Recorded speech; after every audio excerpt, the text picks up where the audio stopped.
In this demonstration, I'm going to show how to create a custom component which makes a call to the time series database within Connecting.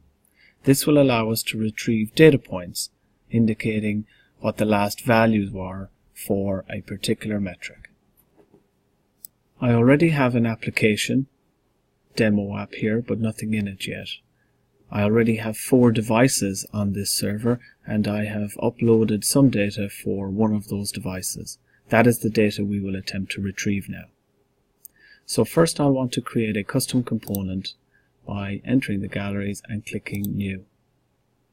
This sets us up with the default entry for data. In the Help page, by clicking the Help icon, there is a section about retrieving time series data from the Connecting API, and there is a link to the GitHub demonstration. This is what we're going to use in this example. By clicking there, it brought us to this particular repository and the dial showing the latest value. We've got all of the index.html here, so when I click Row, I can copy-paste all of that code straight into the index.html of our component here. This new component, when I click Run, will save it, and it will operate in preview mode on the right. How it works is to present an output knob, which says the number in the center. It's in default mode at the moment, and construct 2 drop-downs, one for the device and one for the metric. So already it has, in preview mode, found the list of 4 devices that we have, and we can see their names and UUIDs, unique identifiers afterwards, and then the metrics. These are all the metrics that are currently on this server, and I know that I have already uploaded some data for the vehicle speed, known as 4358107 there. So I'm happy that this component has been created the way I want, and I'm going to save it.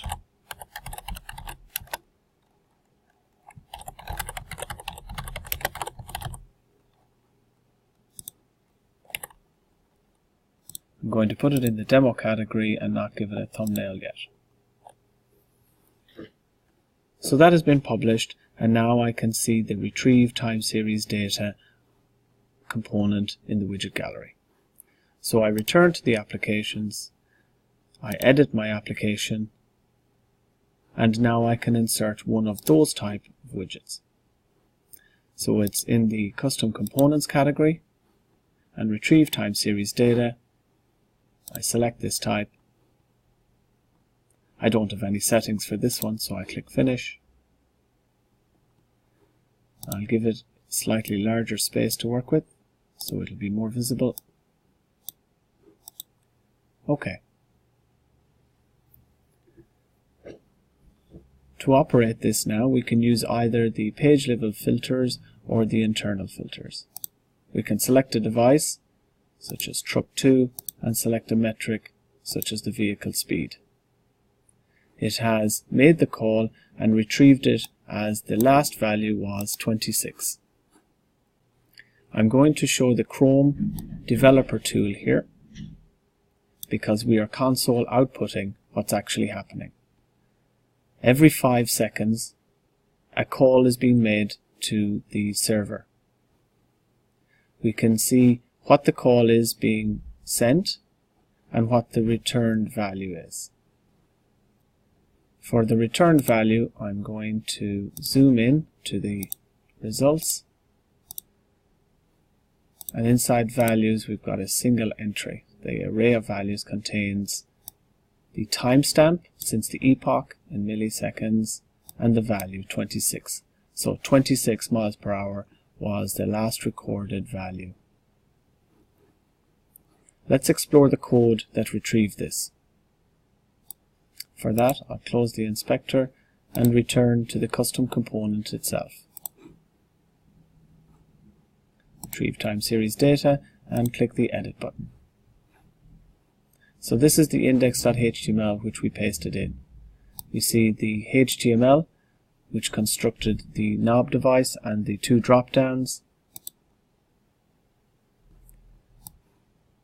the JavaScript which initializes the knob element, the connecting widget init function which is called from the outer frame when the widget lives inside its page, a subscription to the filters so that we can choose the devices or the time period, a method to get the list of devices from the server and add them to the drop-down in the list of devices here.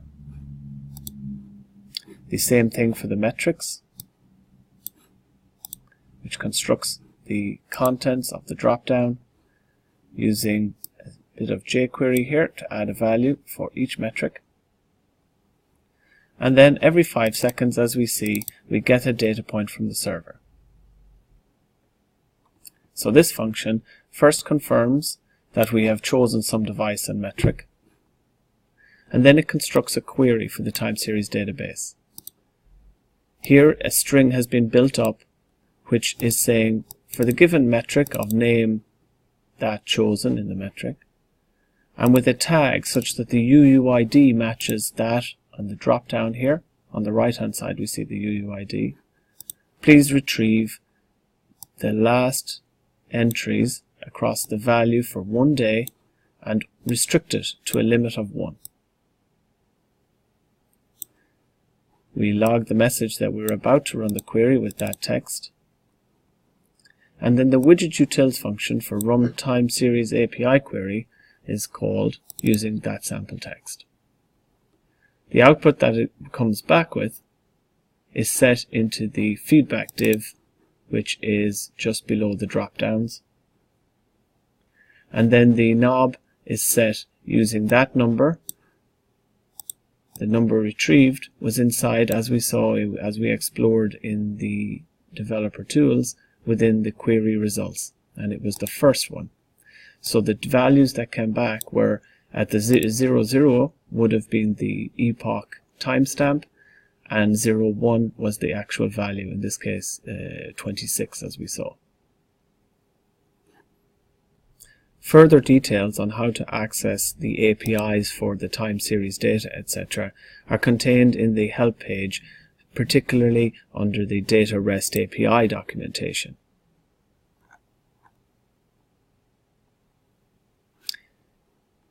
Posting to API v1 time series data gives us a strong interface to get data back out of the time series database. We can provide lots of tags to filter it down and aggregators to adjust how we view the data, and naturally to supply timestamps for beginning and end of the data we're interested in. Thank you for listening.